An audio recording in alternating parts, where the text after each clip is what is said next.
Háblame, Señor, que tu siervo te escucha. Y vamos a meditar, queridos hermanos, el Evangelio de hoy, que nos va a hablar de una realidad concreta de la corrección fraterna, de cómo nosotros estamos llamados a hacer la corrección fraterna, corregir a nuestros hermanos, que nace de un acto de fortaleza y también de un acto de humildad.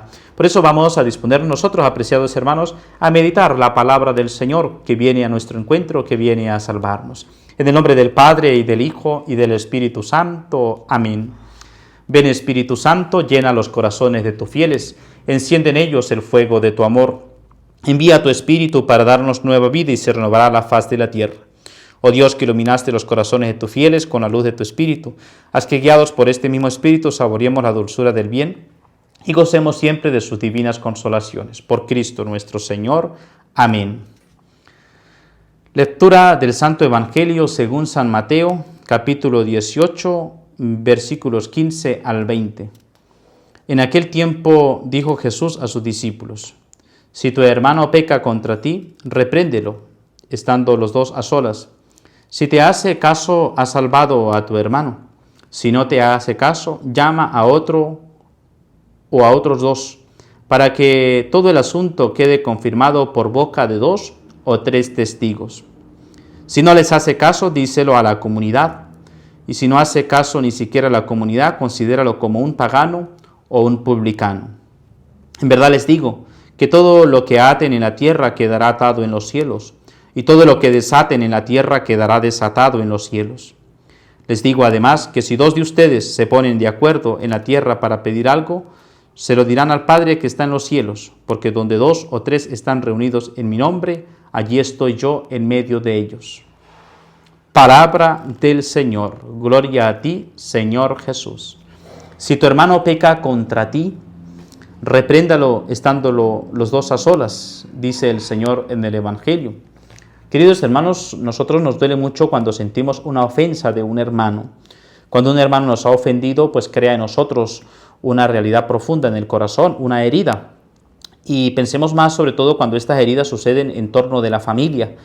Pensemos la ofensa que recibe la esposa del esposo o viceversa, el esposo de la esposa. O cuando son los hijos a recibir una ofensa de sus padres o viceversa, los padres que reciben una ofensa de sus hijos. Es decir, hay muchas heridas porque, en definitiva, apreciados hermanos, aunque nuestra condición humana es limitada, pero nuestra condición humana nos lleva a obrar siempre en la bondad, en lo bueno que hay en nosotros. Pero el pecado tiene una dimensión también antropológica, y es decir, que el pecado no solamente es una ofensa a Dios, el pecado también se coloca en esa dimensión de ofensa contra nosotros mismos, y son pecados personales que nos terminamos ofendiendo nosotros mismos, y terminamos nosotros irrespetando nuestro cuerpo, y respetando nuestro ser como tal. O también pues hay pecados que terminan dañando y destruyendo a nuestros hermanos, a nuestro prójimo, porque el pecado es una ofensa a Dios y una ofensa al prójimo, y el prójimo que es hijo de Dios. Entonces, pues aquí también nos encontramos nosotros en la dimensión de aquella persona, o cuando nosotros hemos recibido una ofensa de algún hermano nuestro. Y por eso el Evangelio: si tu hermano peca contra ti, repréndelo. Es decir, es verdad que el Señor nos hace esa invitación al perdón. Nosotros estamos llamados siempre a perdonar. Pero ese perdón requiere también que haya ese propósito de enmienda y esa corrección fraterna del hermano. Esa dimensión de mantener esa corrección. Y por esto, apreciados hermanos, tenemos que nosotros aprendernos también a corregirnos entre nosotros. El que corrige es una persona que ama. Primero hay que tener la fortaleza para corregir, porque para corregir es necesario tener la fortaleza para decir las cosas con amor, con dulzura, porque esas palabras, esa frase no pueden crear una herida en la otra persona, sino está llamada a que sea una corrección fructosa, con amor, con caridad. Bien, que hay que decir las cosas, porque a veces... Por eso tenemos que pedirle también al Señor el don de la fortaleza para poder corregir al hermano con caridad. Pero también el hermano que recibe la corrección es un hermano que necesita vivir en la humildad, porque solo un hermano que es humilde acepta una corrección. Cuando alguien nos corrige, lo primero que nos sale un poco al aire es la soberbia, porque ¿quién se cree usted para corregirme? ¿Quién se cree para decirme las cosas? Pero al mismo tiempo se requiere esa humildad para aceptar la corrección. Y saber nosotros, queridos hermanos, que si una persona nos corrige es porque nos ama, porque nos quiere. Igualmente una persona que corrige tiene que corregir con amor, con caridad.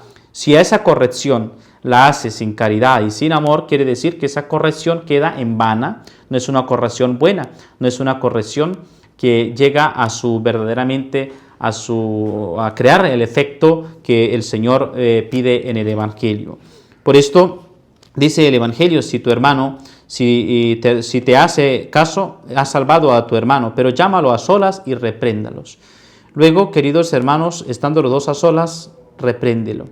Qué bonito que cuando nosotros hemos recibido una ofensa de un hermano, nosotros le llamemos a solas. No empecemos a divulgarlos, porque si lo divulgamos ya le estamos haciendo daño a esa persona que nos ha causado ese daño. Es decir, la confidencialidad también por esa persona que nos ha hecho un daño y que nosotros, aunque nos ha hecho ese daño, no tenemos por qué pagarle haciéndole daño a esa persona, difamándola, destruyéndole, dañándole la fama. Por eso estamos nosotros pues reprendiéndola a solas. Es tener la valentía de llamar a esa persona a solas. Y si no, pues dice el Evangelio, llama a 2 o 3 testigos para que esa persona pues se mantenga en esa corrección. Y luego pues llamar a la comunidad. Ya estos son pasos que ya desde el Evangelio pues nos llama concretamente cuando es la comunidad la que tiene que hacer esa corrección pública de un hermano. Pero queridos hermanos, nosotros como cristianos estamos llamados a esa corrección constantemente, a corregirnos, a ayudarnos mutuamente, pero en ese lenguaje de caridad, de fortaleza que todos necesitamos para perseverar en el encuentro con el hermano, que también allí es un encuentro con el Señor. Y luego pues el Señor también nos dice, donde 2 o 3 se reúnen en mi nombre, allí estoy yo en medio de ellos. Cuando nosotros nos reunimos con nuestros amigos y hablamos en nuestro entorno, podríamos decir que allí está Dios. Está Dios presente en esas conversaciones que tenemos. ¿Para qué nos reunimos? Para hablar, para compartir. ¿Está allí presente el Señor? Pues esa es la invitación que nos hace la palabra de Dios, a vivir de ese encuentro con Él, vivir siempre en la presencia de Dios, enamorados de Dios, que el Señor nos da siempre esa fortaleza para perseverar. Pues bien, apreciados hermanos, esto también nos hace recordar a nosotros que toda corrección fraterna tiene que ser precedida de la oración. Si no oramos por un hermano que pretendemos corregir, hacer una corrección, pues esa corrección seguramente va a ser infructuosa. Es una corrección que no va a cumplir su eficacia, porque le falta oración. Antes de hacer una corrección debemos orar por esa persona, una oración concreta para que el Señor ya prepare ese corazón verdaderamente. Yo estoy seguro que si rezamos prácticamente no habrá necesario luego las palabras, porque la oración transforma el corazón. La oración nos hace siempre dóciles al amor de Dios y al amor entre nosotros como hermanos. Pues bien, es el Señor que nos habla en su palabra, que nos invita a perseverar y podamos nosotros en ese encuentro con Jesús seguir en la escucha de la palabra de Dios constantemente, dejarnos enamorar por Él. Y que Dios te bendiga y te acompañe en todo momento en el nombre del Padre y del Hijo y del Espíritu Santo. Amén.